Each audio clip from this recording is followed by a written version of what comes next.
le savez sans doute, le suivi des marchés actions passe bien souvent par l'analyse graphique, l'analyse technique. Et pour bien comprendre, BFM Business et BFM Patrimoine vous offrent chaque matin le regard croisé de deux experts, deux traders qui vous livrent leur vision de la tendance. Ce matin, on retrouve comme tous les jours Jean-Louis Cussac qui nous attend depuis Perceval Finance Conseil. Bonjour Jean-Louis.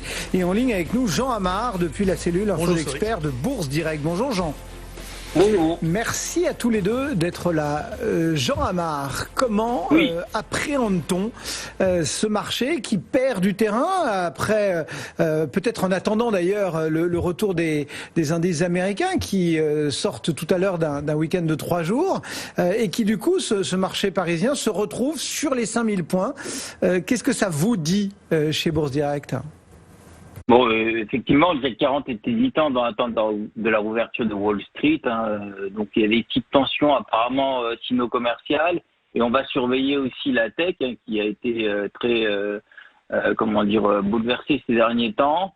L'indice parisien Stoffer hier un rebond donc sans volume après une fin de semaine sous tension. Les valeurs en retard sont entourées.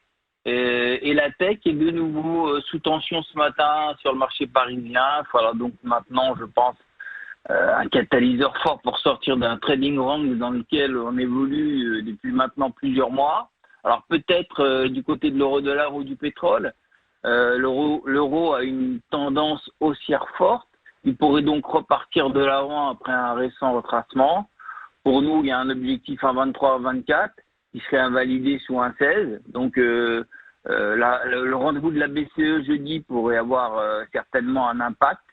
Et le WTI, lui, a perdu 7,5% la semaine dernière, 1,76 encore hier, autour de 39. Pour nous, le niveau d'alerte est sous 36 à surveiller. Donc d'un point de vue graphique, l'indice parisien évolue à l'intérieur d'un trading range, certes, et aussi d'un triangle symétrique dont les bornes se rapprochent entre 4900 et 5110 en haut.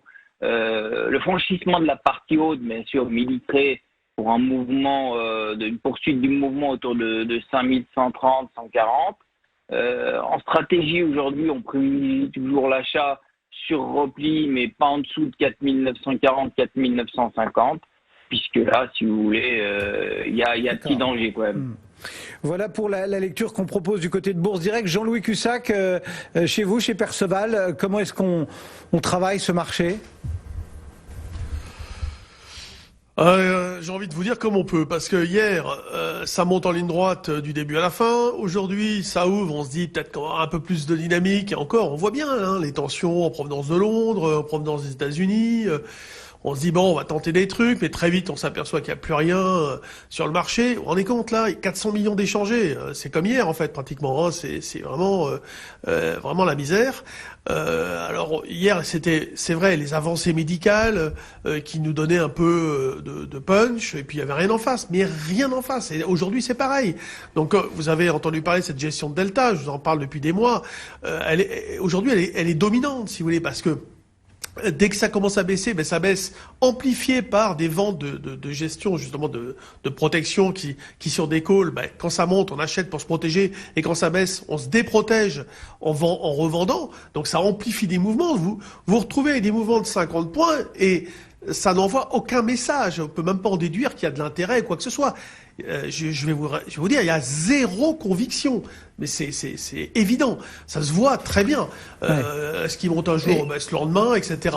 Donc voilà, on continue en amplifiant les phénomènes à force d'être dans cette zone comme ça que l'on balaye depuis des semaines. Et est-ce que les futurs entre guillemets américains, les premières indications qui nous proviennent, je sais qu'il est encore tôt, allez-vous me dire, mais bon, on a quand même encore du rouge sur les principaux titres, Apple, Tesla, Facebook, Microsoft.